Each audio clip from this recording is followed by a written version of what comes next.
Hey, what's up, you guys? Welcome back to the show. I'm Sean David, and as always, thanks for tuning in.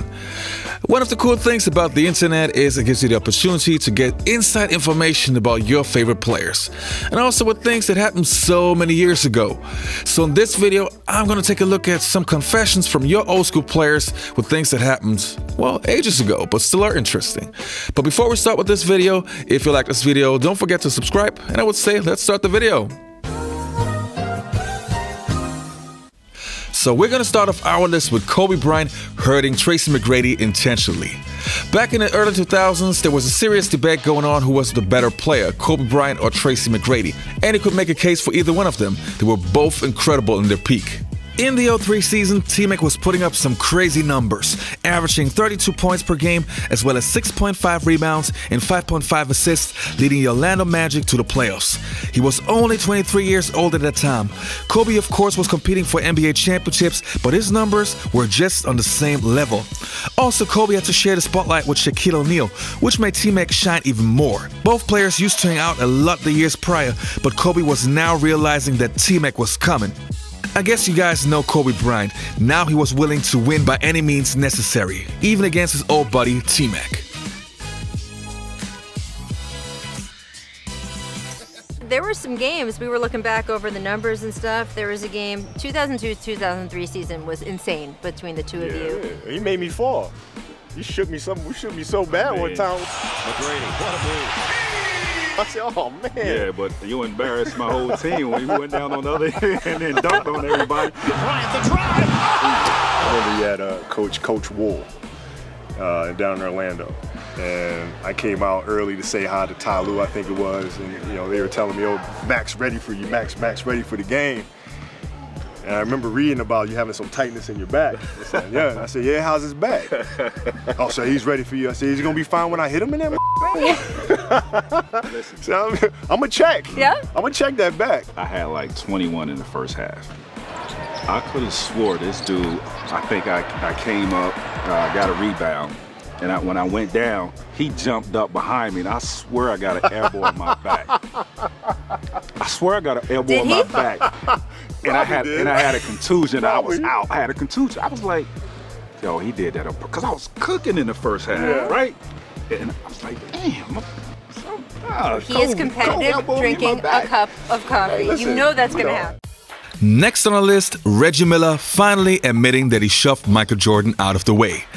In the 1990s, there were countless rivalries, and boy, were they awesome. One rivalry that was seriously heating up was the Chicago Bulls against the Indiana Pacers rivalry. In the playoffs, the Pacers took the Bulls to 7 games and almost breaking their championship run. One of the most iconic games had to be Game 3 of the 1998 Conference Finals. Spotlight on Reggie Miller. On their home court, the Pacers would win Game 3 behind their tireless guard, Reggie Miller.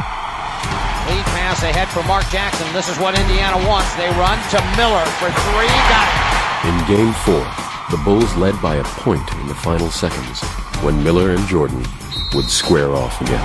Here we go. McGee holding, looking. Here comes Miller to the top. Miller a catch. Miller a look. He hit it. Reggie Miller knocked it down. 4/10 of a second left.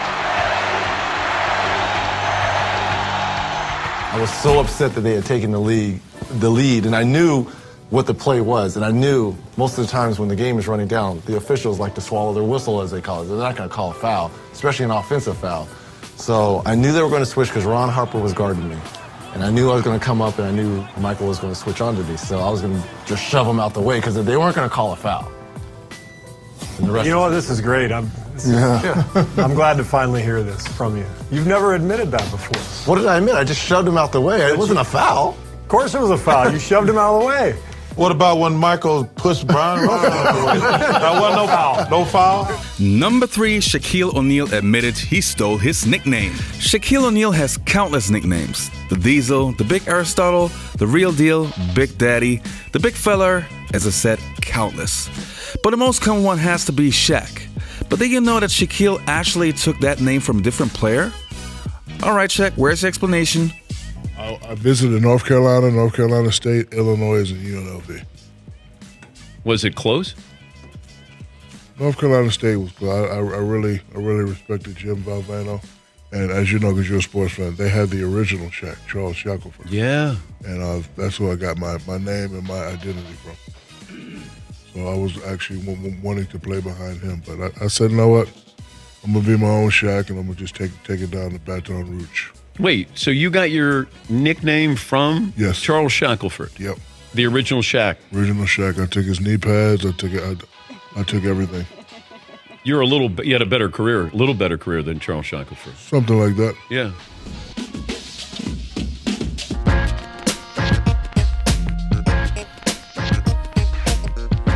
From this day on, I would like to be known as Shaq. I'm Wilt Chamberlain, the big Aristotle. He's the greatest of the universe. Write it down, take a picture, send it to him. I don't care. I know I have to get up in the morning, put my underwear on first, and then put my pants on first. Next on our list, we'll have Jalen Rose admitting he hurt Kobe Bryant on purpose. Back in the days when Jalen Rose was still lacing up his sneakers in the NBA, he had several now famous incidents with Kobe Bryant. One of them has to be in the 2000 NBA Finals. In order to increase his chances of winning an NBA championship, Jalen was trying to take out Kobe Bryant for the entire series. Well, and he almost succeeded. It's time for me to keep it 100. With me, that's who, and here's why.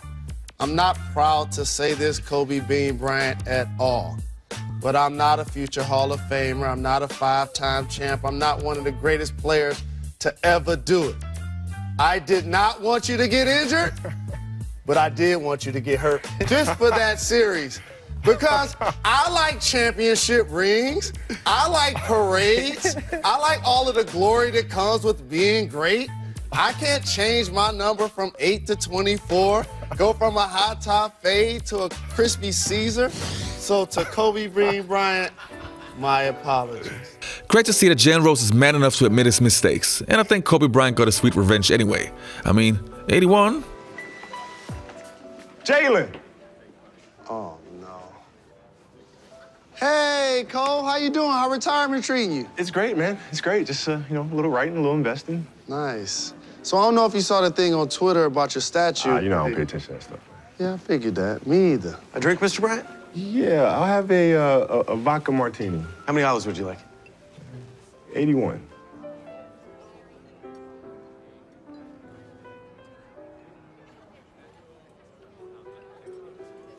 Really? Nah, man, I'm just playing. Just 2. Joke for him. He gets it. And next on our list, Tracy McGrady almost kind of killed the second Bulls three-peat. Back in the 1990s, there was no harder team than the Chicago Bulls. That team has to be the rockstar team of the ages. I mean, Scottie Pippen, Michael Jordan, and Dennis Rodman. What else you need to say? But the second three-peat almost didn't happen. According to Tracy McGrady, he almost got traded for Scottie Pippen. The funny part about this is, Scottie Pippen never knew. And Tracy McGrady and Scottie Pippen are sitting next to each other basically almost every second week in the studio of The Jump. Kinda awkward.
Alright you guys, that's it for today's video. I hope you enjoyed it. If you like it, don't forget to hit that subscribe button. And I would say, I'll see you next time. Peace and out. Hey you guys, if you're active on Facebook, I can really recommend Open Court. As an NBA fan, you should find everything you need. If it's funny NBA videos, impressive highlights, or even NBA news, I check out Open Court every day.